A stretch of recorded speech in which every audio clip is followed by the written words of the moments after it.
Štai baigėsi lapkritis, žiūrim atgal į mėnesio pradžią, į tai, kas darėsi Lietuvoje ir pasaulyje, ir vėl klausiam, kas čia daros, kas čia daros. Įvykių buvo labai daug, visų mes jų čia aišku neaptarsime, ir čia reikia pabrėžti, kad nori, nenori, norėdami tilpt daug maž į valandą, mes esam priversti atsirinkti įvykius. Todėl nenustepkite, jeigu kažkas nebus pastebėta ir aptarta. Toliau iš jūsų komentarų mes matom, kad jūs norėtumėt pokalbių įvairiausiamis temomis, bet šita laida yra skirta aptart einamuosius mėnesio įvykius. Ir dėl to mes tiesiog negalim plėstis į temas, kurios nesusijusi su konkrečiai šio mėnesio įvykiais. Ir dar vienas dalykas, kurį norėčiau pasakyti prieš pradėdamas jau aptarinėti įvykius, atsirado mūsų laidų titrai angliški. Gerai nežinom net, kas tai daro, bet esam dėkingi tam, kuris tai daro, ar tiems, kurie tai daro. Taip pat yra nesusijusi su šita laida, bet filmų padarytų naktigonių pagrindų irgi prašom atsiliepti, kas darot. Nes mes nežinom, o padaryta visai neblogai, bet kuriuo atveju dėkojam visiems, kurie ir filmukus darot savarankiškai, ir vertimais užsiminėjat. Ir rusų kalba yra, kaip kas išversta, ir titrai angliški, štai laidai, kas čia daros, pirma ir antrai. Ir štai pradedam. Žiūrim į Lietuvą ir pirmiausia, ką norėtųsi pasakyti, tai kad Lietuvos Respublikos Seimas panaikino žemės pardavimo užsieniečiams saugiklius.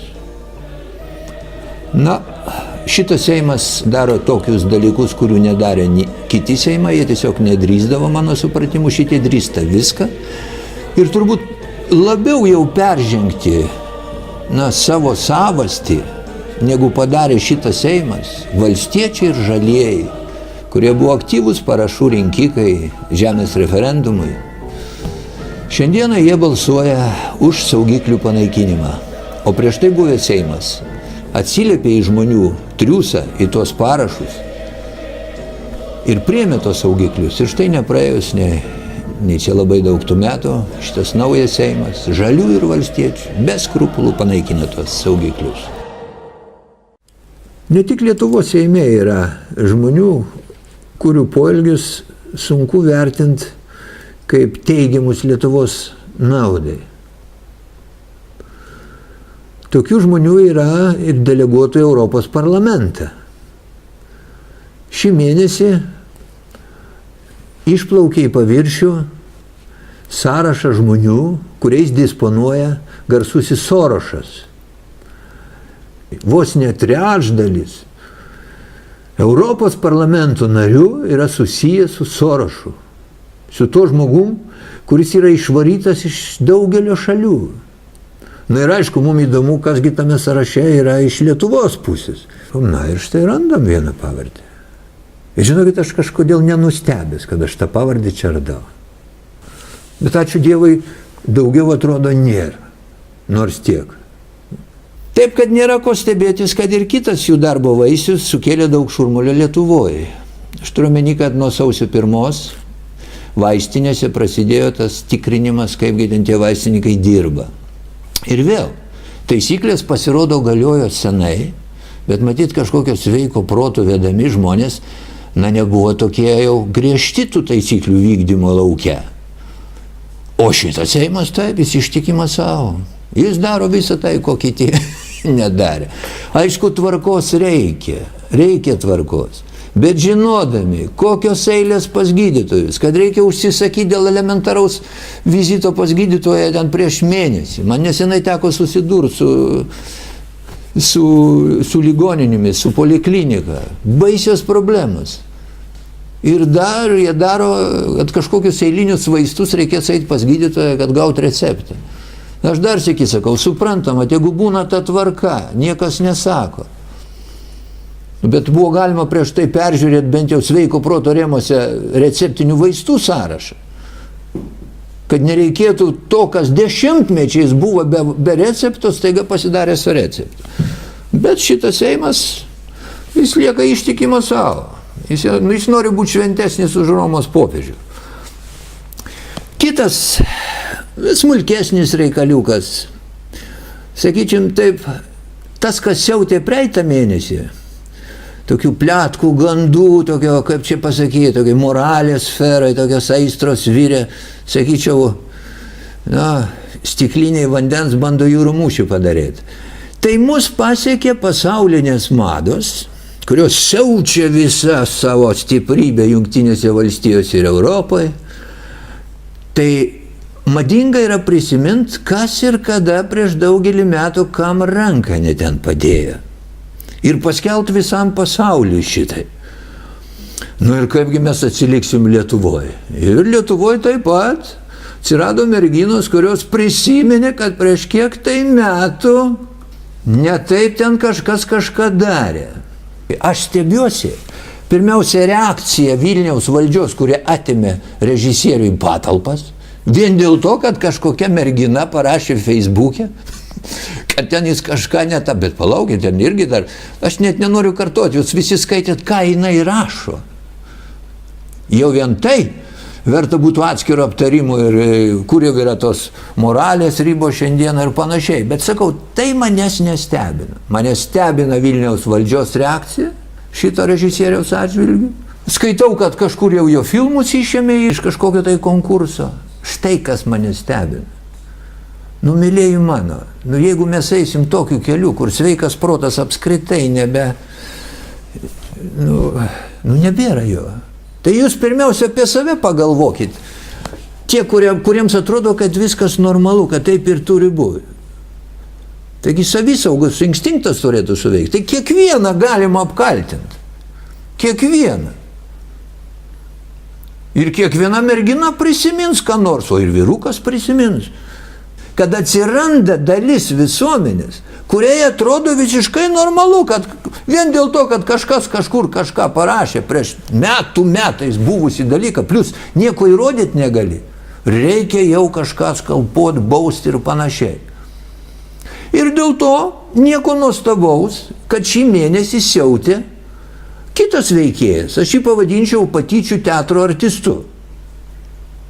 Šį mėnesį jisai vieną kartą vaidino, pavadinsiu tai neskraidančio Sputniko vaidmenį. Įsijautęs į tą neskraidančio Sputniko vaidmenį, gąsdino mūsų žymių žmonės menininkus ir žiūrėjo, kaip jie reaguos išgirdę rusišką kalbą telefonu. Toliau įsijautė į saviveiklinio psichiatro vaidmenį ir pradėjo nustatinėti Lietuvos žmonėms, jo pasirinktiems, psichinės sveikatos būsenos ant stadijas. Ne visiems yra duotas vienoda proto keliamoji galia.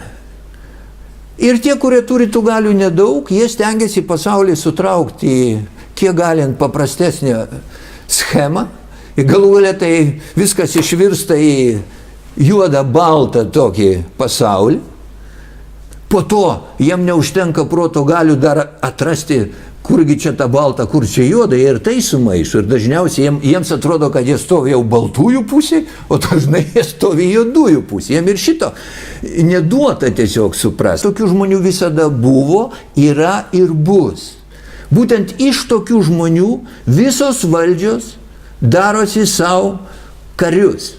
Ir kuo jo ta smegenų keliamoji galia yra menkesnė, tuo jis yra fanatiškesnis. Вы ко мне? Спокойно, товарищ. Ir tokių fanatikų yra ir tautininkų tarpe, ir liberalų tarpe, ir socdemų tarpe, ir krikdemų tarpe. Iš tokių fanatikų renka savo kariuomenės religiniai įvairūs judėjimai. Jie buvo pirmose gretose, aš manau, kai inkvizicijos laužai degė Europai. Jie buvo bolševikų komisarų tarpe. Tokie fanatikai reikalingi visoms valdžioms. Tas neskraidantis Sputnikas, saviveiklinis psichiatras, kas jis toks yra, ko jis yra vertas, jeigu visuomenė nebesugeba atskirti. Aš jums duosiu tokį pavyzdį, kurį perskaičiau komentaruose. Komentatorius pasivadinęs Jūros smėlis man davė mintį, aš ne visai tiksliai jį cituosiu, bet jis rašo taip. Sako, kada eini grybauti į mišką, tai pirmiausia, kas tau krenta į akį, tai yra musmirės. Jos žyba ryškiausiai. Įvairių šungrybiai visada tau lenda į akį pirmi. Ir jeigu žmogus nesugeba atskirti šungrybio nuo tikro valgomo grybo, jis ilgai netrauks šitam pasauliu. Tai suprantat, jeigu pakilsim dabar į visuomeninį lygį, jeigu visuomenė nesugeba pastatyti vietą tokių saviveiklinių psichiatrų, tai jinai bus visą laiką tų šungrybių nuodijama ir galų gale jos laukia sunkiai ateitis. Dar sykį sakau, čia net ne pavardės yra svarbu, čia yra svarbi mūsų reakcija. Ir kuri sugeba atskirti valdžią nuo tėvynės, valstybės, šalies, tautos. O šitie fanatikai dažnai sumaišo, jiems valdžia ir tėvynė ir tauta dažnai būna tas pats. Ir paskui jie daro savo tuos tokius, jeigu vėl taip grįšim prie to grybavimo, ir žyba ir traukia akį. Bet mes privalom atskirti. Kitaip tiesiog prapulsim. Dabar einam prie rimtesnių dalykų. Keliamas klausimas apie gydytojų ir mokytojų algas. Ir tai tiesiogiai siejasi su to, ką Seimas pradėjo daryti šį mėnesį, jis pradėjo svarstyti Lietuvos 18 metų biudžetą. Ir dabar suprantat, kada mokytojai ir gydytojai nori, kad jiems būtų padidintos algos, visada reikia galvoti, o iš kur tos pinigus paimti. Ir čia mes turim progą pasižiūrėti į mūsų 18 metų biudžetą, pažiūrėti viso, koks jis bus ir pasvarstyti, iš kur būtų galima tos pinigus paimti. Apskritai, kalbant apie galimybę kelti algas, o algos yra mokamos iš valstybės biudžeto ir privatininkų. Tai privatininkai jau ten kiek uždirba, tiek jau ir gali skirstyti savo pinigus. O biudžetininkų algos priklauso nuo to, kiek į tą biudžetą suplaukia pinigų. Kad daugiau suplauktų pinigų į biudžetą, galimas ilgas kelias, kada pati visuomenė ilgai ir nuobodžiai stengiasi daugiau gaminti, daugiau parduoti, daugiau gauti pajamų, daugiau mokesčių, bet tai užtruks labai ilgai. Jeigu norint pakelt greitai algas, yra tik 3 keliai, tai arba didinti mokesčius, arba skolintis papildomai, arba kitaip perskirstyti biudžetą. Ir štai šiandien Seimas, tas Seimas, kuris daro tai, ko dažnai dar nedrįsdavo daryti kiti Seimai, jis yra tas biudžeto skirstytojas. Ir praeitą rudenį tiek mokytojai, tiek gydytojai, tiek ir visa Lietuvos visuomenė ir išsirinko savo tos biudžeto skirstytojus. Ir šiandien jie skirsto. Ir žymiai paprasčiau buvo praeitą rudenį atidžiau pasižiūrėti, kasgi tokie į tą Seimą nori eiti, kaip jie tą biudžetą ruošiasi skirstyti, tai jau buvo pernai aišku. Ir šiandieną būtų šiek tiek kitokios aplinkybės. O dabar žiūrim, ką mes turim kitiems metams ir ką šitas Seimas vienaip ar kitaip galės skirstyti. Štai Finansų ministerijos internetinėme puslapyje mes atsidarom 18 metų valstybės biudžeto projektą ir žiūrim. Centrinė valdžia planuoja surinkti viso 9 milijardus eurų. Atimkime ES paramą, štai jūs patys matot 2,3 milijardo, nes tie pinigai yra ne mūsų, bet to yra skiriami į visokiais apribojimais, didelė dalis jų grįžta atgal, taip kad atimam iš 9 tos 2,3 ir taip centrinė valdžia surinks nepilnus 7 milijardus eurų. Atkreipkite dėmesį, kas daugiausia atneša į biudžetą pinigų. Pridėtinės vertės mokestis. Daugiau negu pusė visų pajamų valstybė gauna iš pridėtinės vertės mokesčio. Antras pagal dydį yra akcizų mokestis, 1,5 milijardo beveik, štai jūs matot. Ir trečias yra pagal dydį pelno mokestis, juridinių asmenų. Štai ir viskas, kuo disponuoja vyriausybė. O visos tos kalbos apie BVP, tai yra labai virtualūs skaičiai, tai yra daugiau pinigų judėjimas, o štai tą, ką vyriausybė gali išleisti, nesiskolindama papildomą. Vat jūs matot šitoj schemai. Dabar žiūrėkit. Kai mes sakom, kad norint greitai pakelti algas yra 3 keliai – mokesčiai, skola arba biudžeto perskirstimas, pašnekėkime apie mokesčius.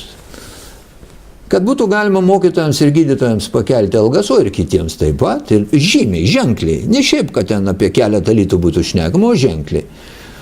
Vienas iš kelių yra mokesčių didinimas. Pavyzdžiui, pridėtinės vertės galima mokestį padidinti, arba akcizų mokestį, arba pelno mokestį, ar gyventojams, ar įmonėms. Bet tai mes tada ir mokėsim visi daugiau. Čia tarp kitko atkreipkite dėmesį, kad kuo didesnės kainos, tuo pridėtinės vertės mokestis didesnis. Jūs suprantat, kad kainų augimas anaiptol nėra blogas dalykas tiems, kurie biudžetą skirsto. Mums tai yra blogai. Taip kad vargu, ar mes visi dabar sutiktume, kad kelsim algas, didindami mokesčius. Todėl, kad mes verkiam, kad ir taip jie dideli. Kitas būdas yra pasiskolinti. Ir lieka biudžeto perskirstimas. Kitaip sakant, tuos nepilnus 7 milijardus galima kitaip paskirstyti. Šituo ir užsiima Seimas, kurį jūs ir išsirinkot pernai. Ir dabar pažiūrim, kaipgi jis ruošiasi tos pinigus skirstyti. Štai pradžioj pasižiūrėkim tam tikrą dinamiką. Nuo 14 iki 18 metų, štai kaip atrodė bendros valstybės paslaugos, kitais metais jos sumažės, viešoji tvarka ir visuomenės apsauga padidės labai nežymiai, ekonomikai mažiau bus skiriama, aplinkos apsauga labai nežymiai padidės, būstas ir komunalinis ūkis mažėja, sveikatos apsaugai šiek tiek daugėja ir švietimui šiek tiek daugėja, bet jau labai nedaug. Stipriai išauga socialinė apsauga, štai jūs patys matote tą eilutę, ir gynyba. Bet mes ir atsidūrėm situacijoje, kada biudžeto skirstimas priklauso nuo to, kaip mes suvokiam pasaulį. Ir kokio suvokimo žmonės mes į Seimą išsirinkom. Atkreipkite dėmesį į dinamiką išlaidų. Ir suprantat, kažkaip iš gydytojų ir mokytojų norėtųsi didesnio supratimo, kas yra biudžeto skirstytojai, kam jis yra vienaip ar kitaip leidžiamas tas biudžetas, o ne tik tokio abstraktaus noro, kad jam būtų pakeltos algos. Nes jūs esate ta dalis visuomenės, iš kurios tikimasi šiek tiek didesnio supratimo. Bet aš kai klausau, ką šneka profsąjungos, kas šneka gydytojų sąjūdis, nesigirdi šitų minčių. O dar sėkiai sakau, žymiai paprasčiau buvo pernai išsirinkti kitokius biudžeto skirstytojus.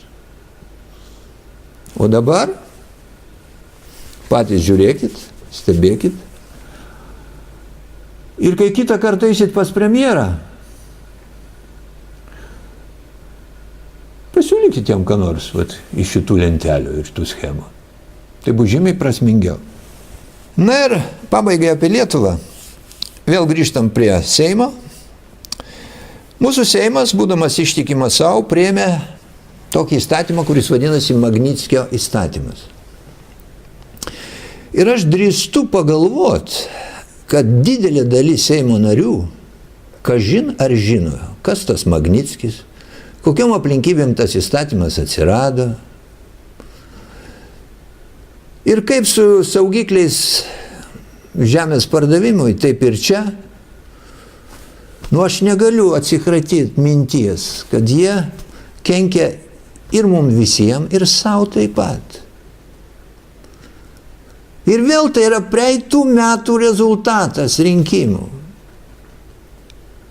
Rusijoje turtingi žmonės laiko savo pinigus vakarų šalyse. Tai procesas prasidėjęs dar nuo Gorbačiovo laikų.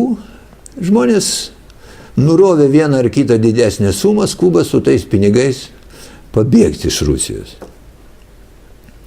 Ir štai tas Magnickio įstatymas, priimtas 2012 metais berods, jis kaip tik ir suteikia progą manipuliuoti tai žmonėmis, kurie turi vienokį ar kitokį turtą įvairiuose užsienio šalyse. Ir tai yra išraiška to geopolitinio konflikto, kuris vyksta jau dabar tarp Rusijos ir plačiai paėmus vakarų.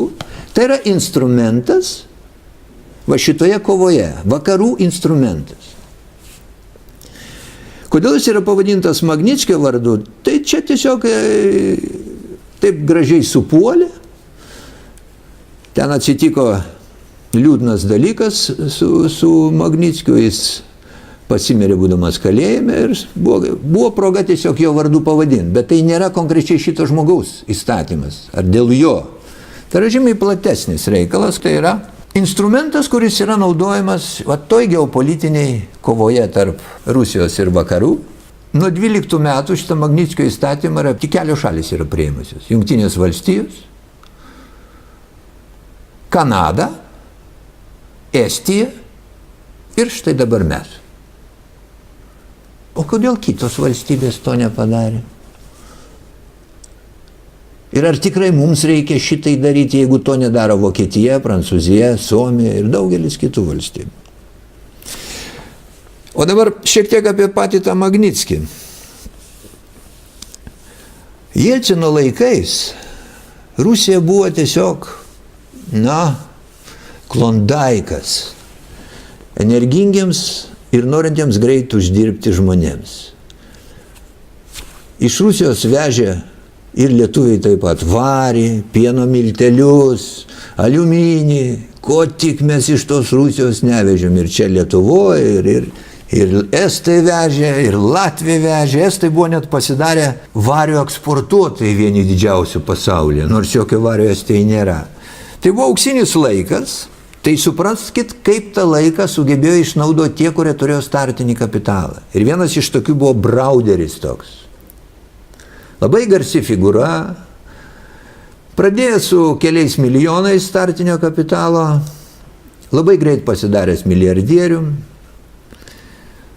Ir kada mes šnekam apie Magnickį patį, aš čia nenoriu plėstis, tiesiog siūlau labiau pasidomėti, kaip viskas vyko, kas ten ką darė.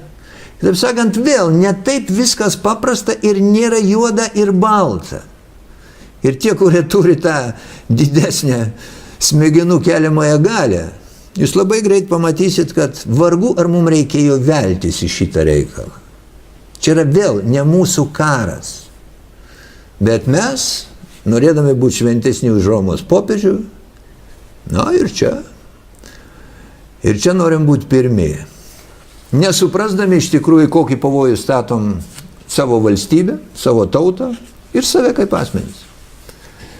Lapkričio mėnesį vyko Rytų partnerystės organizacijos susitikimas Briuselyje, į kurį pirmą kartą po daugelio metų buvo pakviestas Baltarusijos prezidentas Lukašenka. Dabar kas yra tas Rytų partnerystės institutas? Organizacija. Tai jau yra to paties geopolitinio konflikto irgi dar vienas iš instrumentų, kurio pagalba yra kovojama dėl kelių valstybių, jeigu galima tokį žodį pavartėti, sielos. Čia turime omeny Armėniją, Gruziją, Azerbaidžaną, Moldovą, Ukrainą ir Baltarusiją. Štai šitame geopolitinėme konflikte Rusija su vakarų pasauliu kovoja dėl šitų 6 respublikų sielų, kur jos palinks.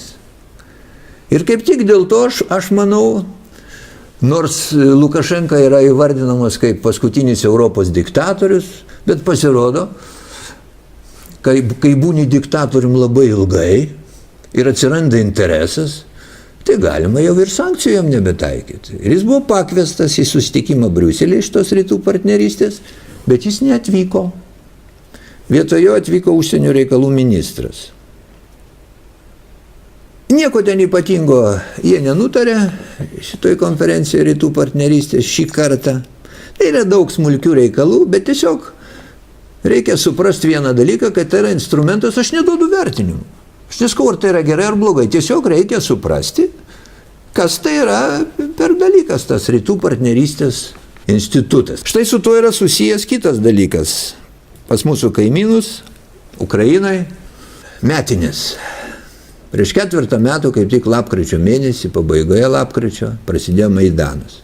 Jis irgi yra susijęs šitas visas Maidanas ir su ta rytų partnerystė, ir su asociacijos sutartim, kurią kaip tik Vilniui prieš 4 metų, lapkričio mėnesį, nepasirašė tuometinis Ukrainos prezidentas Janukovičius ir nuo to prasidėjo visi tie įvykiai Ukrainai. Vėlgi, nesiplėsdami plačiai, mes tiesiog praėjus 4 metų pažiūrėkim, ką turi Ukraina. 10 000 žuvusių žmonių. Vėl, aš dabar nenoriu gilintis, kas ten į ką šaudė, kas kaltas. Faktas yra neginčytinas. Kadangi yra skirtingai vertinama įvykiai Ukrainos. Dėl to aš kalbu tik apie faktus. 10 000 žuvusių. Toliau, milijonai pabėgusių iš Ukrainos. Milijonai. Ir patys tiksliai nežino, kiek tų milijonų išbėgo. Vieni išbėgo į Europą, kiti išbėgo į Rusiją. Gyvenimo lygis stipriai krito. Kainos išaugo, algos ir pensijos, jeigu skaičiuosi doleriais, stipriai sumažėjo.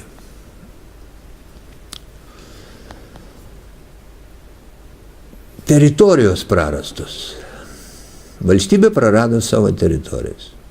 Ir jeigu Krymas, tai jau greičiausiai visam laikui prarastas, tai jeigu šnekant apie Donecką ir Luganską, ar šiokios tokios viltys išlieka, bet jų kuo toliau, tuo mažiau. Beje, Luganske įvyko valdžios pasikeitimas šį mėnesį. Bet šiuo atveju mums tas netaip jau labai turi rūpėti. Mes kalbam tiesiog, štai buvo valstybė, jinai pradeda savo viduje tam tikrus procesus, praeina 4 metų ir mes turim rezultatą. Na ir natūraliai kyla klausimas, ar tikrai reikėjo šito? Jie turi dabar ir tą asociacijos sutartį su Europos Sąjunga, bet nežiūrinti, tai rezultatai tokie. Ir kad visi šitie Ukrainos įvykiai vėlgi netelpa į juodo-balto pasaulio rėmus, gerai demonstruoja pasirodęs internete italų dokumentinis filmas, kurį daugelis turbūt matėt, mes apie jį čia ir nepasakosim. Tiesiog tame filme italų karo žurnalistas, padaręs ne vieną tokį filmą apie įvairius pasaulio konfliktus, teigia, kad šaudė Maidane visai ne tie, kurios kaltina dabartinė Ukrainos valdžia. Aš atvirai pasakysiu, man kelia abejonių šitie atvirautojai tame filme, tie snaiperiai. Nes man kyla klausimas, jie atvirais veidais šneka, tai kodėl nekeliamos jiem bylos, kodėl jie toj pat nesurandami yra kitų žurnalistų, kitų šalių. Ir aš gana skeptiškai žiūriu į šitą filmą ir anaiptol nelaikau jį kažkokiu tai stulbinančių įrodymų, kad viskas buvo ne taip, kaip Kijevo valdžia šneka. Nu, bet sutikit, įsiklausyti verčia, ypatingai, jeigu tas proto keliamosios galios yra šiek tiek didesnės, negu tik išskirti juodą ir baltą. Ir kad viskas iš tikrųjų yra ne taip paprasta, mes prie šito italų filmo pridėkim dar kitą filmą. Tai žiūrėjau nedidelį video, aš jums siūlau pasižiūrėti. Tai yra ištrauka iš Украиnos телевизиos лайдос vienos. Знаете, у меня был большой друг, Бадри, в убийстве которого обвиняют Саакашвили, который забрал у него каналы медиа. Я вам расскажу. Это... Олигарх. Я же вас не перебивал. Я вас ни разу не перебивал. Олигарх. Я хочу вам сказать вот что. Этот человек обвиняется в своей собственной стране в убийстве Как минимум 3 человек. Когда люди вышли, когда он забрал и медиа, у Бадри канал, это просто у нас мало читают и знают. Он вывел на улицу полицию, 508 человек, это демократические Против олигархов. 508 Против человек олигарха, студентов русского олигарха. оказались в больнице. Против русского Двое олигарха убиты. выводил и придет Сегодня. власти Я Украину, хочу, всех чтобы вы олигархов услышали. точно так же Возьмите уничтожит. еще. Но я хочу сказать другое. Я хочу мои слова, чтобы прокуратура считала официальным заявлением. Вот я просто вам читаю. Генерал грузинской армии Тристан Циталишвили сообщил, что Русский агент. снайперы, которые стреляли... Агент ГРУ. Вы знаете, снайперы, что такое которые агент ГРУ? стреляли у нас на Майдане, принадлежали Саакашвили. Второй русский агент, министр внутренних дел Александр Чикаидзе, тоже агент, сказал, что лично знает фамилии снайперов, которые сюда возил Саакашвили. Tai kaip matot, Sakašvilis, kai pradėjo siausti praeitą mėnesį, kai mes darėm laidą Ukrainai, siaučia ir toliau. Maidanas tas jau naujas, Sakašvilio vadovaujamas, vis dar ten šurmuliuoja. Jis čia pasiskelbė prieš porą dienų, kad sutinka būti premjeru Ukrainos. Bet atkreipkite dėmesį, apie ką jie kalbasi Rabinovičius ir Sakašvilis. Porą žodžių apie patį Rabinovičių. Vadimas Rabinovičius. Buvo kandidatas į prezidentus kartu su Porošenka, gavo nepilnus 3%, yra stambus biznierius, yra dabartinės Rados deputatas, yra stambus žydų organizacijų veikėjas. Taigi tai nėra atsitiktinis žmogus, kuris šiaip atėjo pro šalį ir pletkus nešioja. Ir kai girdi, ką jisai sako Sakašvili ir kuo jis jį kaltina, reikia būti jau labai nenorinčių matyti pasaulio realijų, kad neišgirsti to ir nepasvarstyti, o gal viskas iš tikrųjų buvo visai ne taip, kaip mes per šitą 4 metų įpratinti galvoti. Tik tiek. Eikim toliau šiek tiek į Europą. Praeitą mėnesį prasidėjo įvykiai Katalonijoje, mes svarstėm, kogi jie baigsis, gaus jie tą nepriklausomybę nuo Ispanijos ar negaus. Na dabar jau mes matom, kad nepriklausomybės negavo. Jų vadas Puigdemonas pabėgo į Belgiją ir po šiai dienai ten yra. Vyriausybė buvo areštuota ir per šitą mėnesį nepriklausomybininkai bandė surengti įvairiausius protestus, surengė milžinišką gražią eiseną, kuri labai gražiai atrodo, bet rezultatų jokio jinai nedavė, nes vadai pabėgė, vadai Belgijoje.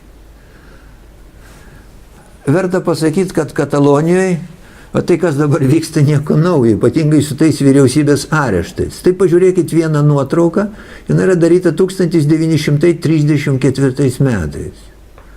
Čia jūs matot anuometinės Katalonijos vyriausybę. Jinai buvo lygiai taip pat areštuota panašiomis aplinkybėmis, kai jie irgi norėjo gauti nepriklausomybę vos ne prieš 100 metų. Dabar Katalonijoje vyks nauji rinkimai gruodžio mėnesį, taigi kai darysim kitą laidą, vėl stebėsimės, kas čia darosi to Ispanijoje, nes jau žinosim rinkimų rezultatus. Ir Puigdemonas iš Belgijos ruošiasi rinkimams, būdamas Belgijoje, ir vėl prognozuoja, kad nepriklausomybininkai gaus daugumą ir jau tada tai tikrai laimėsim. Išskyrus vieną niuansą naują, aš pastebėjau jo kalboje. Jis jau pradėjo abejoti, ar jiem reikia likti ir Europos Sąjungoje. Ir čia duodamas interviu vienam laikraščiui, kadangi mūsų neparėmė ta Europos Sąjunga, jis ant jų supykęs, jis kelia klausimą, o gal mums reikėjo eiti ne tik iš Ispanijos, bet ir iš Europos Sąjungos. Taigi žiūrėsim, kaip vystysis įvykiai Katalonijoje. Toliau Vokietija. Praeitą mėnesį prasidėjo vyriausybės formavimas. Jis užtruko labai ilgai ir baigėsi niekuo. Ir pirmą kartą per visą pokarį, per 70 metų, po rinkimų partijos nesugebėjo suformuoti vyriausybės. Kur jos ten nesutarė? O nesutarė tarp savęs 3 partijos. Merkel partija, kuri susideda iš 2 dalių, iš Krikščionių demokratų sąjungos ir Bavarijos, ten tokios specifinės partijos. Ir dar du dariniai, tai žalieji ir liberalai. Štai dėl ko jie tarėsi ir nesusitarė.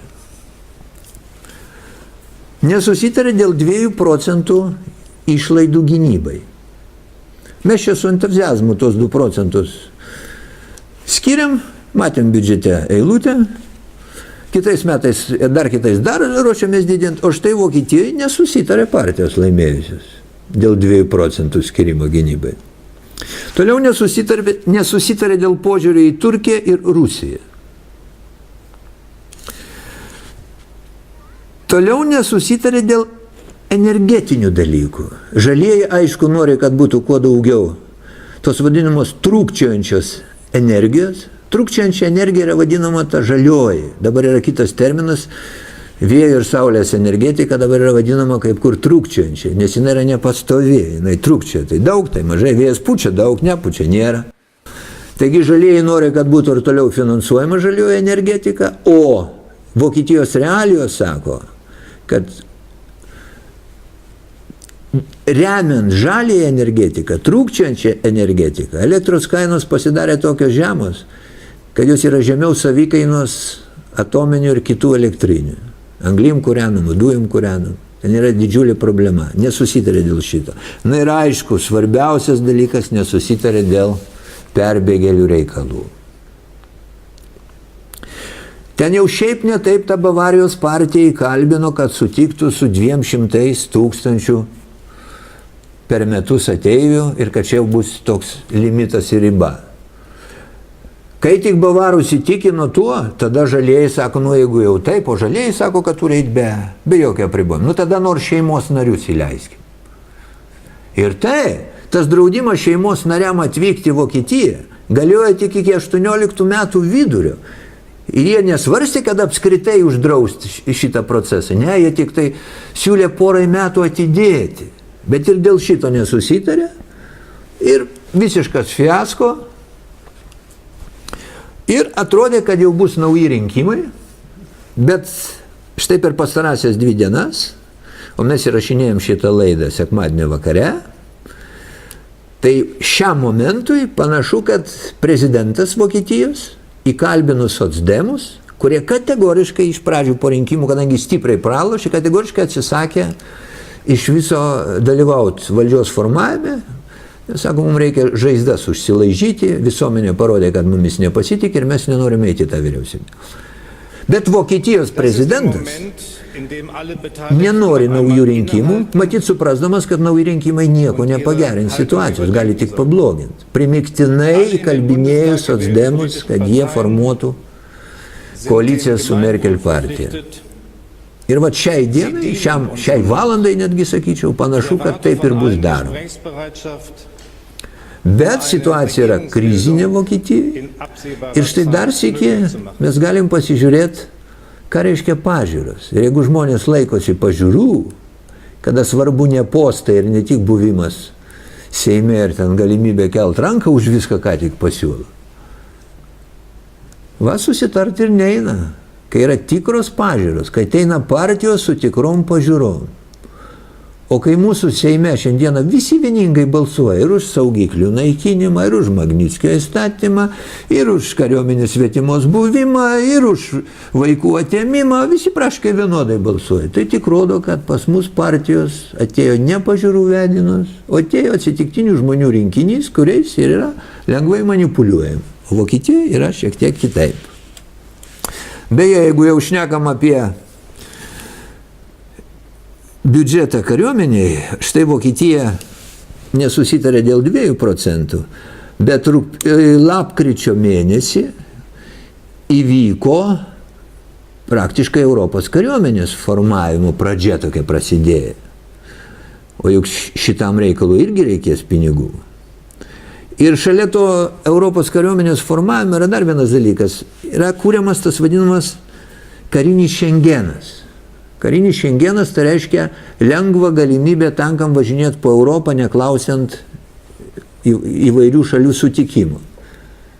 Na ir dabar atsidarykit žemėlapį Europos ir pasakykit savo, kur tie tankai turės važiuoti, vat kur jiem trūksta tos laisvės važiavimo, į kur jie važiuos.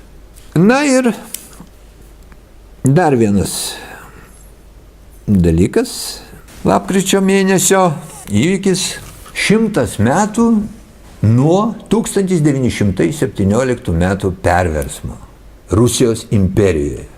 Aš čia daug nepasakosiu, tik noriu keletą tokių pastebėjimų jums pasiūlyti. Iš komentarų, matydamas, kad ne visai akcentai taip yra sudėliojami, kai šnekam apie šitą perversmą, kurio 100-metis pažymėtas vienaip ar kitaip šį mėnesį. Kažkaip mes buvom įpratinti galvoti, kad carą tą nuvertė Leninas, bolševikai. O iš tikrųjų Rusijos imperijoje carą nuvertė liberalai vasario mėnesį. Jie privertė atsistatydinti carą iš imperatoriaus, palikti imperatoriaus sostą. Buvo suformuota laikinoji vyriausybė ir per keletą mėnesių prasidėjo Rusijos imperijos erozija, dar tuo metu vyko pasaulinis karas, ir pradėjo griūti visi institutai, pradėjo griūti kariuomenė, teisėtvarka, pradėjo trūkti maisto, chaotizavosi tiek gyvenimas, tiek pats valstybingumas. Ir bolševikai, būdami visai negausia partija, pasinaudojo šitą suirutę ir jau senuoju tuo kalendorium spalio 25, o mums įprastų lapkričio 7, jie padaro perversmą ir tiesiog užgrobė valdžią. Atima iš tų liberalų valdžią. Tiesiog atima. Ir tarp kitko, pirmuosius keletą metų net jie patys vadino šitą įvykį perversmu, o tik paskui jam buvo pridėta žodis revoliucijos. Gerokai vėliau. O pradžiai, ten 10-15 metų, tai ir buvo rašoma spalio perversmas. Jie neslėpė, kad tai buvo perversmas. Bet po to perversmo, tai iki kas prasidėjo Rusijos imperijoje? Prasidėjo pilietinis karas. Į pilietinį karą taip pat įsijungė anuometiniai pasaulio tokie svarbesni veikėjai. Didelė Rusijos teritorijos dalis buvo okupuota prancūzų, japonų, amerikiečių. Kur tik jie nebuvo išsilaipinę. Vladivostokė žygiavo Amerikos kariuomenė, čia Murmanskas, Archangelskas, prancūzai, turbūt anglai. Vienu žodžiu, visi, kurie netingėjo, suskubo į Rusijos imperijos dalybas. Ir tas pareikalavo galybės aukų, prasidėjo badas. Na ir palaipsniui, ten ilgai mes čia prie šito nesustokim. Aš noriu tik dar vieną dalyką pasakyti. Bolševikai, kai pradėjo šitą perversmą, tai jie siekė čia ne gerovės Rusijai, o jie siekė pasaulinės revoliucijos. Ir kaip jie patys sakydavo, Rusijos imperija tai yra tik tai šiaudų toks, arba pagaliukas metamas į pasaulio revoliucijos laužą. Juos domino visas pasaulis. Jie norėjo pertvarkyti visą žmoniją. O Rusija buvo tik pati pradžia. Bet paskui Vokietijoje revoliucija prasidėjusi, Vengrijoje prasidėjusi revoliucija nedavė rezultatų. Buvo aišku, kad pasaulinė revoliucija neįvyks ir tada bolševikai skilo ir po šiai dienai aidėva to skilimo rezultatas. Tai yra Stalino linija ir Trockio linija. Trockis tai buvo pasaulinės revoliucijos šalininkas, o Stalinas, pamatęs, kad nieko neišeis su pasaulinė revoliucija, nutarė statyti socializmą konkrečioj, vienoj valstybei. Ir kogi skiriasi dabar tas socializmas, kurį jie statė Tarybų Sąjungoje nuo kitų valstybių ir jų sistemų, ekonominių ir socialinių. Čia yra pats svarbiausias dalykas, kurio aš kažkodėl nepastebiu, kai žmonės kalba apie Tarybų Sąjungą, apie revoliuciją, apie bolševikus ir taip toliau. Jie ten svarsto geriau blogiano, geriau dabar ar geriau tada buvo, tie ginčiai be pabaigos, nes visada kiekviena sistema turi pliusų ir minusų, bet kažkodėl labai retas, kuris pabrėžia patį svarbiausią dalyką. Tarybų Sąjunga tai yra vienintelis kartas mums žinoma iš žmonijos istorijoje, kada buvo bandoma gyventi be privačios gamybos priemonių nuosavybės. Tiek iki tol, tiek po to visada yra privati gamybos priemonių nuosavybė. O štai Tarybų Sąjungoje jinai buvo visa suvalstybinta. Visa buvo suvalstyta. Kol kas vienintelis toks žinomas eksperimentas žmonijos istorijoje. Šiek tiek į tai yra panašus dalykas buvęs Paragvajui XIX šimtmetį. Bet čia atskirai reikėtų apie jį kalbėti. Ir štai koksgi rezultatas va šito eksperimento, tų 70 metų.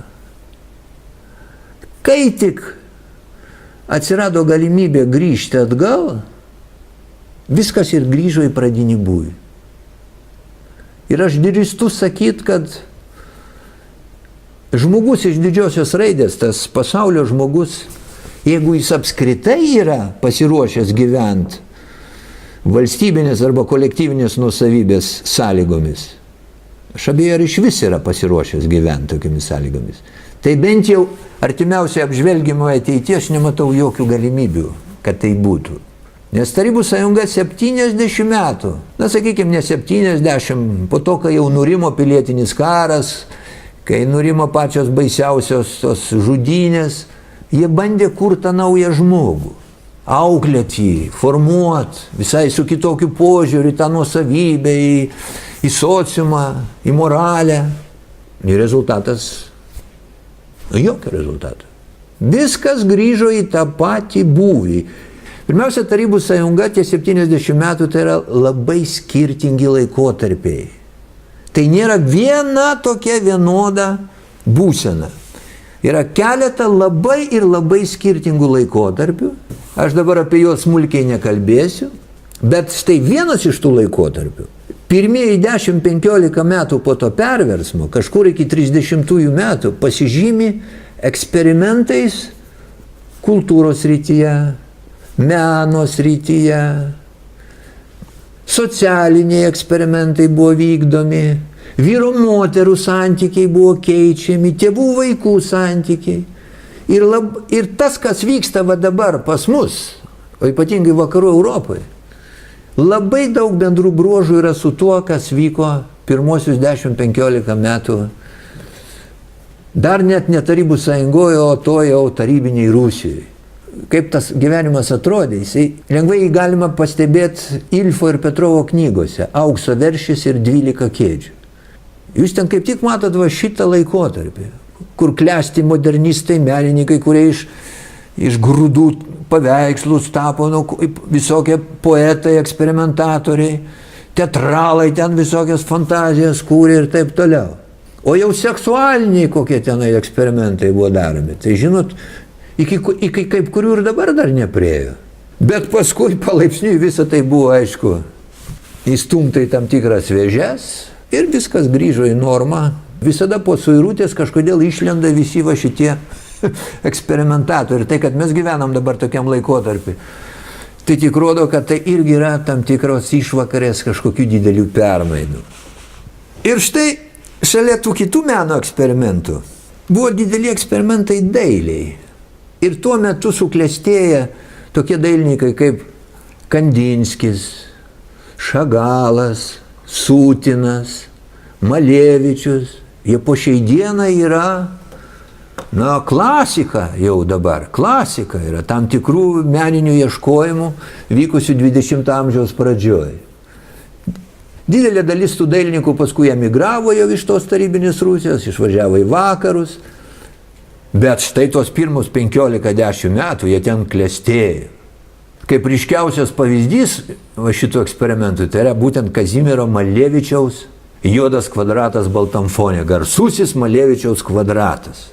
Bet čia yra viena pikantiška detalė. Rodinti, kokiam keistam mes pasaulyje gyvenam ir koks jis yra dažnai iškreiptas ir feikinis, panaudokim šitą žodį.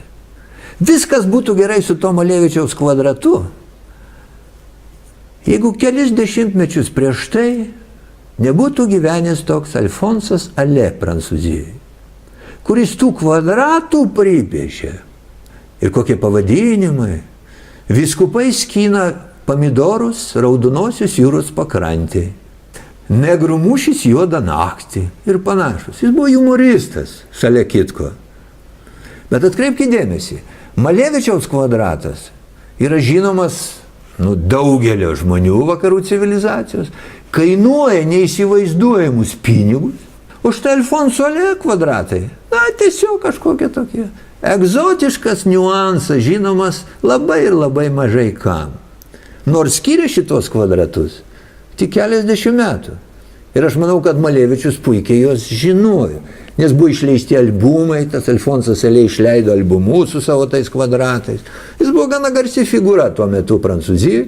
Jis ir muzikoje eksperimentavo, jis aplenkė ir ten laiką, sukūręs daugiau kaip kuriozas muzikinius kūrinius, kur tiesiog tyli orkestras. Aplenkdamas garsiai šitą garsųjį kūrinį, kuris vadinasi 3:14, kuris jau yra 20 amžiaus vidurio pasididžiavimas, kada pianistas ateina, atidaro šitą fortepijono dangtį, pasėdi 3 minutės 14 sekundžių ir nusilenkia publiką ir publika ploja. Tas Alfonsas Alė jau tokius eksperimentus darė 19 amžiaus antroje pusėje. Mūsų pasaulis yra, kupinas keistenybių. Ir ne tik šiandien, kai kažkas net ten ranką padėjo prieš 50 metų ir iš to daromas skandalas ir turi atsistatydinti kongresmenai arba vienas Velso ministras nusišovė, net gynybos ministras nusišovė, nes 3 moteris prisiminė, kad jis ten prieš daug metų netaip jas pažiūrėjo. Pasaulis visada buvo kupinas tokių keistenybių. Ir štai su tais kvadratais jie tada eksperimentavo, iš Malevičiaus yra padarytas genijus kvadratų. Kažkodėl Alfonsas Alė, buvo ir buvo savo. Ir kaip čia apeiti kitą įvykį, kuris atsitiko lapkričio mėnesį Niujorke? Ir yra tų meninių reiškinių tąsa, keistų meninių reiškinių tąsa. Niujorke Kristie aukcione buvo parduotas Leonardo da Vinčio paveikslas, kuris pavadintas Pasaulio gelbėtojas, ir parduotas už rekordinę sumą, už $450 milijonų.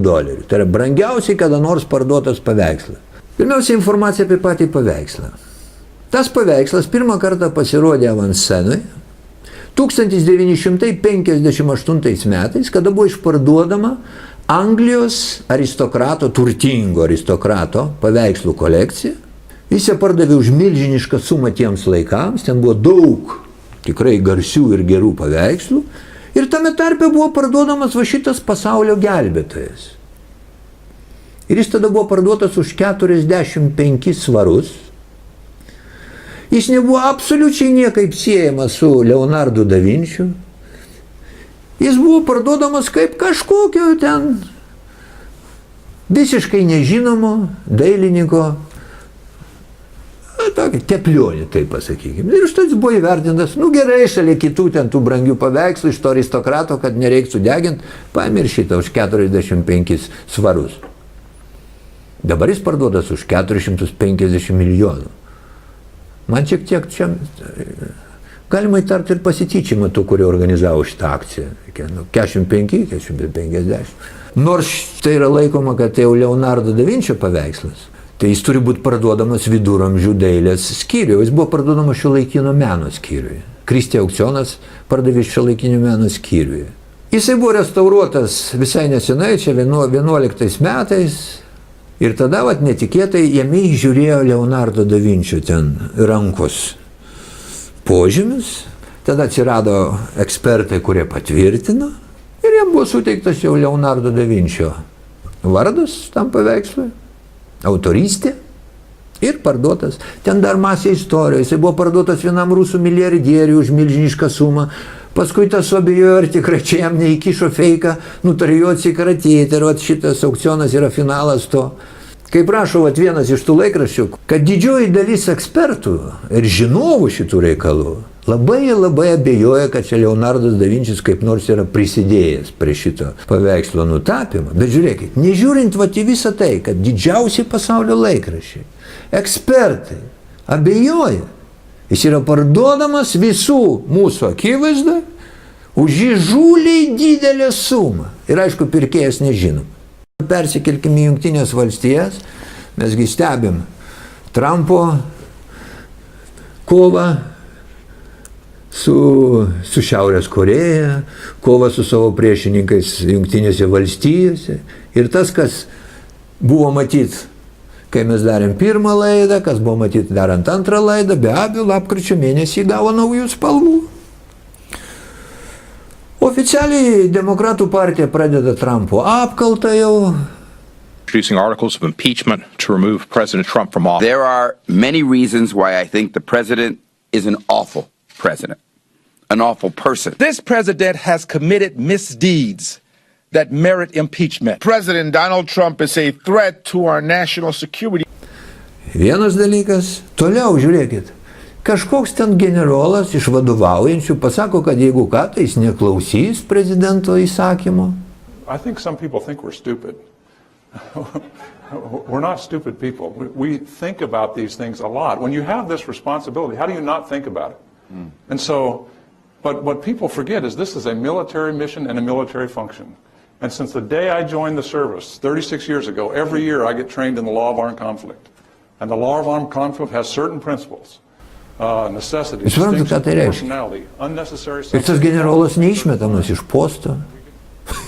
Jis nesuimamas toj pat. Nors atsisako vykdyti savo vado komandą, o kariuomenė iš principo laikosi ant besąlyginių paklusnumo vadui. Jeigu seržantas pradės svarstyti leitenantų nurodymus arba eilinis, tai tokia kariuomenė net vištų neįveiks. O štai generolas drįsta pasakyti. Toliau.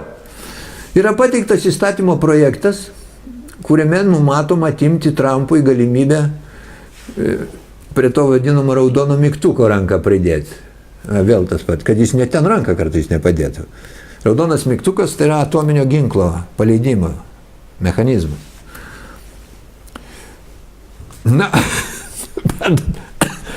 nuvyksta tiesiog Jungtinių valstijų ir valdžios, ir valstybingumo erozija, kitaip to negali įvardinti. Kuo visą tai baigsis, stebėsim, tai yra labai įdomu. Bet kol kas dar Trumpas turi daug svertų ir jis atliko didžiulį vojažą po pasaulį, jis aplankė Kiniją, Japoniją, Pietų Koreją, Vietnamą. Ir prieš išvykdamas jis taip garsiai pasakė, kad jis pasiryžęs nušluoti Šiaurės Koreją nuo žemės paviršiaus, jeigu ką. Net jungtinėse tautose, jis sakydamas kalbą, pasakė, kad mes be vargo jos nušluosim. Ir į tą pusę, kaip pamenat, praeitą mėnesį mes sakėm, kad pajudėjo tą armadą, jinai atplaukė iki Šiaurės Korėjos krantų. Nagi gražiai atrodo. Ir atrodo, kad Šiaurės Koreja jau galas. Bet ta armada paplaukė aplink Šiaurės Koreją, grįžė namo. Šiaurės Koreja visą tai mato tas jų vadas, visus šitos judesius, mato tos manevrus prie jų krantų ir aš manau, kad jis iš karto prisimena tokių veikėjų kaip Kadafis, Libijos buvęs vadas likimą. Jis turbūt prisimena Sadamo Huseino likimą Irake. Negali jis neprisiminti, matydamas aplink plaukiančius tos laivus. Ir kaip jūs manot, jis sutiks nusiginkluoti po to? O jūs jo vietoj nusiginkluotume? Suprasdami, kad vienintelis, kas jūs dar gelbsti, tai yra atominė bomba, kurią jūs gal turit, gal neturit, bet niekas tiksliai nežino, bet jūs sakot, kad turit. Bet yra dar ir kitas faktorius. Prezidentas Trumpas aplankęs kaimynės Šiaurės Korėjos, Japoniją, Kiniją, Pietų Koreją, niekur negavo palaikymo karui prieš Šiaurės Koreją. Nes Pietų Koreja supranta, kad jeigu tas karas kartais kiltų, tai kaip ten bus su ta Šiaurės Koreja, tai jiem gal ir ne taip svarbu, bet kad iš jų nieko neliks. Jie tą puikiai supranta. Tuo labiau, kad ten dabar yra išrinktas prezidentas naujas, kuris kiek kitaip žiūri į apskritai amerikiečių buvimą šią Pietų Korejai. Japonija irgi ten netoliese, irgi nedega norų išbandyti, kaip atrodys karas su Šiaurės Koreja. Kinija kategoriškai pasakė, kad nerems tokio karo. Ir netolimoji Vokietija, Merkel yra pasakius, kad jeigu kartais ten kiltų konfliktas, tai jų tas neliečia. Ir aš manau, kad štai šitos aplinkybės ir sudarė sąlygas šitiem gražuoliam laivam grįžti namo nei šaus, nei šūvio. Ir vėl žiūrėkit, situacija yra vėl ne juodai balta. Ir visi, kurie turi smegenų keliamąją galią šiek tiek didesnę, manau, tą puikiai supranta. O dabar šiek tiek grįžkim pas mus atgal. O mums atrodo, kad mūsų tas konfliktas nepalies, nors mes pirmose gretos, mes tiesiog taip raunamėmis į kovą. Ir aš noriu paklausti kartais tų žmonių, kurio taip lengva ranka balsuoja už visokius tokius dalykus, artinančius tą grėsmę mums. O jūs ką jaučiatės nemirtingais, ar kaip? Ar jūs tokie esate? Juk tai jeigu konfliktas kils, tai jisgi neskirs. Kas ten yra koks? Dėl to Pietų Korėja kategoriškai ir nenori, kad Šiaurės Korėjai būtų pradėtas karas. Ir japonai nenori, ir kiniečiai nenori. O mūsų žmonėm kažkodėl daliai mūsų žmonių tokios mintis, man taip atrodo, tolimos jiems. Aš kartais pagalvoju, gal jie nemirtingi. Toliau. Su visais šitais reikalais labai siejasi Sirijos karas, aišku. Jisai Sirijoje eina į pabaigą. Tai Islamo valstybė praktiškai Sirijoje yra jau visiškai sunaikinta. O juk Sirijos vadui, Asadui, viskas turėjo baigtis lygiai taip pat kaip tam Kadafiui ir Huseinui. Beje, prieš Iraką, kai buvo pradėtas karas, turbūt visi prisimenam, jis buvo pradėtas irgi tokiu feikiniu mėgintuvėliu. Buvo pamojuota mėgintuvėliu. Paskui buvo atsiprašyta. Sako, taip, neaišku, mes čia suklydam truputėlį. Bet jau Irako nėra, milijonas žmonių žuvė. Suklydam. Beje, Bleras atsiprašė čia ne per seniausiai už Libijos karą. Irgi sako, viški suklydam. Bet Libijos nėra, žuvusių 100 000. Ir Sirijos likimas turėjo būti toks pat. Toks pat. Ir ne veltui, va dabar žiūrėkit, Asadas atvyksta, ir suprantama, kodėl jis atvyko čia ir pas šitą žmogų, nes jo dėka jis apskritai šiandieną matyt dar gali vaikščioti. Bet viskas yra dar įdomiau, nes kitą dieną po to, kai Asadas atvyko, ten pat atvyko Irano vadas ir Turkijos vadas. Ir jie kartu su Rusijos vadu sprendė Sirijos likimą. Beje, dar Rusijos vadas telefonu pašnekėjo su visais suinteresuotais asmenimis, Jungtinių valstijų prezidentu, su Egiptu, Izraeliu.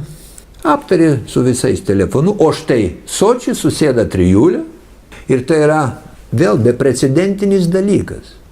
Sprendžia Sirijos likimą be Europos ir be Jungtinių valstijų. Tai rodo tam tikrą jėgų balanso persiskirstimą. Visą tą reikia vėl tiesiog turėti omenyje, galvojant apie savo šalį, apie savo valstybės ateitį. Taip kaip praeitą mėnesį tas Saudo Arabijos karalius buvo atvykęs irgi, matydamas va tuos visus virsmus, atvažiavo tiesti tiltų, galvodamas apie savo šalies ateitį ir ne tik tame kontekste, o Saudo Arabija pasižymėjo šį mėnesį, na taip sąlyginai pasakykim, princų areštų. Ten yra ruošiamas pakeitimas, karalius turi atiduoti valdžią savo sūnui, o tiesiog ant dienų tai turėtų įvykti, taip visi prognozuoja, ir tas sūnus, kad nekiltų po to didelių problemų, kai jis tą valdžią gaus, jis jau besiruošdamas būsimam savo valdymui suima krūvą konkurentų į jo postą, iš tos karališkosios šeimos ir šiaip įtakingų žmonių, uždaro juos į Ritz viešbutis yra ten toks. Jie ten laikomi labai geromis sąlygomis, bet sako, kol netiduosit pinigų ir turtų, neišleisim. Ir dabar tas procesas vyksta. Žiūrėkit vėl, kaip viso pasaulio akivaizdoje kažkoks būsimas Saudo Arabijos karalius, dar net jo nesantis, uždaro visą krūvą įtakingiausių savo šalies žmonių, reikalauja atiduoti turtą. Atrodo, kad taip ir turi būti. Nėra jokių kažkokių didelių protestų, nesirenka jungtinių tautų asamblėją svarstyti, kaip taip gali būti. Nu ir kažkaip tiesiog savaime peršasi prielaida, kad tas buvo suderinta. Kai Trumpas buvo atvykęs į tą Saudo Arabiją, kai buvo jo dukters vyras atvykęs tenai, kai tas karalius buvo Maskvoje, nu kyla tiesiog toks įtarimas. Bet čia tik prielaida. Na vėl neišeinant iš šito regiono ir turint omeny tą islamo valstybę, tuos musulmonų ekstremistus, visas tos baisumus susijusius su šitais islamistais. Ir kas ten su kuo kariauja, kas ten ką remia. Ar Asadas kaltas ar nekaltas dėl tų įvykių pradžios Sirijoje? Aš tai žiūrėkit, nei iš šio, nei iš to, buvęs Kataro premjeras, ten jų televizijose kažkuriuose duoda interviu ir pasako, kad Asado nuvertimo planas buvo sukurtas senai ir 11 metais, kai mes pradėjome jį vykdyti, tai dalyvavo 4 šalys: Jungtinės valstijos, Turkija, Saudo Arabija ir Kataras. Ir tas sako buvęs premjeras Kataro. Kitaip sakant, kad tai nebuvo jokia ten liaudės pasipiktinimo banga Sirijoje, o tai buvo irgi gerai koordinuota, gerai organizuota, tokia feikinė revoliucija, taip pasakykime, už kurios stovėjo konkrečių šalių interesai. يمكن النصرة كان في علاقة، يمكن كان في، أنا والله ما أعرف في هذا الموضوع، لكن أقول حتى لو كان هذا الموضوع عندما جاء أن النصرة غير مقبولة توقف هذا الدعم من النصرة وكان التركيز على تحرير سوريا. Sakykime, maža ką šneka buvęs su labiau premjeras. Bet žiūrėkit, vieną video mes jums parodysim. It's Raqqa's dirty secret. But thanks to amateur footage, we see that this was a convoy and a deal too large to hide. But the trucks were crammed full of fighters, some wearing suicide belts. All were heavily armed, that it would be a quick job. You took them out. Tell us how many you transported. Our convoy was 6 to 7 kilometers long. We took out around 4,000 people. The axle on one lorry broke. It was so overloaded with IS weaponry. Jūs matėt per BBC transliuotą video reportažą. Ir ką sako šitas reportažas?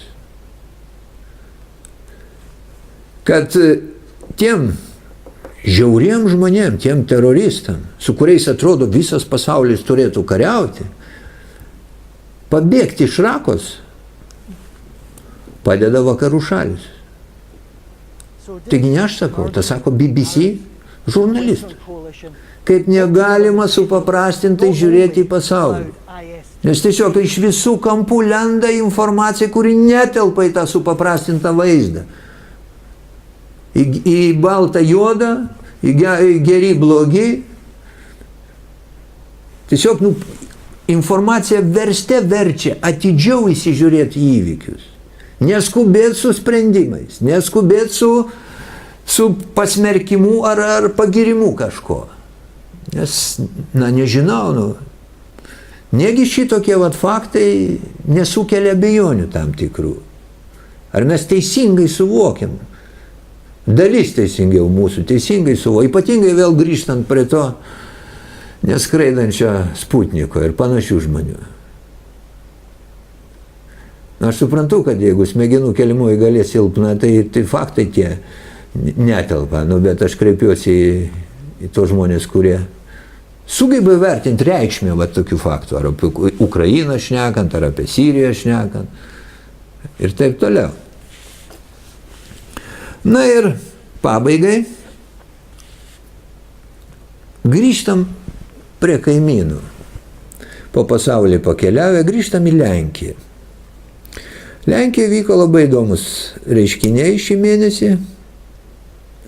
Pirmiausia, Europos parlamentas pradėjo svarstyti sankcijų klausimą Lenkijai. Kodėl? Todėl, kad Briuselis nepatenkintas Lenkijos sprendimais teismų sistemai, kaip jie nori teismus reguliuoti. O esmė ten yra, kad Lenkai nori nusistatyti savo tvarką, kaip teisėjai yra skiriami ir atleidžiami. Toliau, Briuselis nepatenkintas, kaip Lenkai su spauda tvarkosi. Esmė ten irgi tas pats, kas skiria valstybinių žiniasklaidos priemonių viršininkus. Tas nepatinka Briuseliui. O Lenkai nori savo tvarką nusistatyti. Nu ir dar ten visokių dalykų, bet vienas iš pačių svarbiausių, aišku, vėl tie perbėgėliai. Lenkai kategoriškai atsisako priimti tos perbėgėlius. Europos Sąjunga laukia, jau kantrybė baigėsi ir pradėjo svarstyti sankcijų klausimą. Pažiūrėkit, nedidelį reportažėlį, ką sakė tie, kurie nori sankcijų Lenkijai. Ale że głosują również na deptanie ładu konstytucyjnego, niezawisłego sądownictwa, a nawet wycinanie ostatniej istniejącej puszczy na terenie Europy, a także ściganie uczestników pokojowych manifestacji, ale także tolerowanie przejawów ksenofobii, rasizmu i neofaszyzmu na naszych ulicach. 60 000 faszystów przeszło ulicami Warszawy, neonazistów, zwolenników białej rasy. I nie mówię o Charlotte z Ville w Ameryce, mówię o Warszawie, Polsce, 300 kilometrów od Auschwitz-Birkenau. Sytuationen i Polen i Ungern. Mówiliśmy o wzrastającym zagrożeniu dla praworządności w Polsce. Podzielamy tę ocenę, którą przedstawili moi przedmówcy. Widzimy systematycznie rosnące zagrożenie praw kobiet, a jest to związane z atakiem na demokrację i prawa kobiety ze strony coraz bardziej faszystowskiego rządu. Wiele moich koleżanek i kolegów tego nie widzi. Niektórzy Polacy to widzą i dlatego wychodzą na ulicę protestować. My w Parlamencie Europejskim nie zapominamy o nich. Wysyłamy sygnał solidarności, wspierając demokrację przeciwko faszyzmowi i nacjonalizmowi w Polsce. Dar kas įdomaus atsitiko tam posėdį, kuriame buvo svarstoma sankcijų klausimas. 5 Lenkų eurodeputatų nubalsavo už sankcijas Lenkijai. Štai jūs matote głosowali europosłowie Platformy. Julia jų Pitera, pavardės. Barbara Kudrycka, Danuta Hibner, Danuta Jazłowiecka, Michał Boni i Róża Maria Grafin von Thun und Hohenstein, która dziś sugeruje radykalniejszą interwencję z zagranicy w polskie sprawy. Taigi jūs matot Lenkų eurodeputatų, kurie nubalsavo prieš savo šalį. Tai čia nieko nauja. Mes ir Lietuvoje turim tokių eurodeputatų, kurie balsuoja prieš savo šalį. Mes vieną iš tokių minėjom laidos pradžioje. Dar vienas dalykas, kuris labai nepatiko Europai, Lenkai lapkričio 11 visada mini savo nepriklausomybės dieną. Tai yra Lenkų vasario 16. Kas mums vasario 16, Lenkams lapkričio 11. Ten įvyko grandiozinės eitynės. Tos eitynėse buvo nešami šūkiai, kurie nepatiko Briuseliui.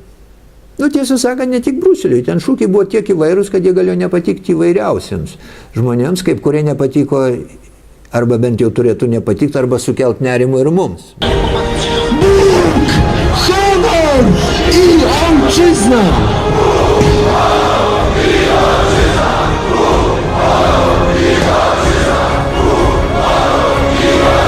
Ojciec i Syn i Duch Święty! Amen! Amen! Amen! Czołem Wielkiej Polsce! Czołem Wielkiej Polsce! Czołem Wielkiej Polsce! Taigi štai, eitynės sutikit įspūdingos. Jos sukėlė didžiulį entuziazmą tautiškai nusiteikusioje Europos dalyje. YouTube'as yra pilnas reportažų iš Anglijos, Prancūzijos, Italijos, kur mes remiam Lenkus, Lenkai laikykitės, jūs mūsų vienintelė viltis. O vienas iš šūkių, kurius ten buvo nešamas tose eitynėse, tai buvo, kaip čia švelniau pasakius, kad jie pergyvena ar išliks baltoji Europa, Lenkai pergyvena. Na ir ta baltoji Europa, kur dar gyva, atsiliepia Europai, dėl to tas entuziazmas kilo. Taigi štai, iš tikrųjų, šitie įvykiai Lenkijoje, tos eitynės rodo, kad vargu ar Varšuva susitars su Briuseliu, nesunkiai turbūt galima prognozuoti, kad tas eižėjimas Europos Sąjungos, kuris prasidėjo su Brexito, su Anglijos pasitraukimu, kuris Katalonijos reikalė matosi. Ir kur tik jūs nori dar. Ir žiūrėdamas į tas Lenkijos eitynės, aš sunkiai galiu įsivaizduoti, kad Briuselis privers Lenkus priimti tas naujas vertybės, kurias išpažįsta tie Briuselio vadovai. Ten buvo ir plakatai, kurie kitokį nerimą turi sukelt mums, ir Lenkams beje taip pat. Na, sutikit, kad jis turėtų rėžti mums akį. Ir čia vėl klausimas tiems, kurių visa užsienio politika susiveda į tokią formulę: rusai puola, Amerika padės. Dar sėki, pažiūrėkite į tą plakatą. Ar jūs tokie ir toliau užtikrinti, kad šitas šūkis apima visas problemas ir atsakymus tai paduoda? Man atrodo, kad ir čia situacija yra gerokai keblesnė. Iki susitikimo gruodžio pabaigoje.